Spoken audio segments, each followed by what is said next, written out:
जळगाव जिल्ह्यातील मुक्ताईनगर तालुक्यातील बेलसवाडी येथे 18 वर्षीय तरुणाची चाकूने हत्या करण्यात आल्याची धक्कादायक घटना घडली आहे। अबूजर रफिक शेख असे हत्या झालेल्या तरुणाचे नाव आहे।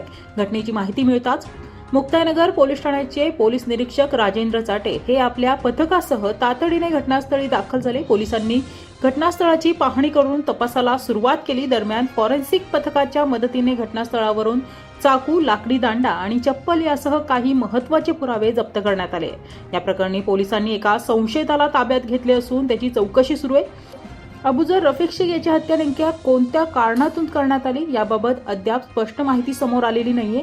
वैयक्तिक वाद, पूर्ववैमनस्य किंवा अन्य कारणांचा पोलिसांकडून तपास केला जाते। या प्रकरणाचा पुढील तपास मुक्ताईनगर पोलीस करत असून हत्येमागील नेमकं कारण आणि घटनेतील इतर व्यक्तींचा सहभाग तपासातूनच स्पष्ट होणार आहे।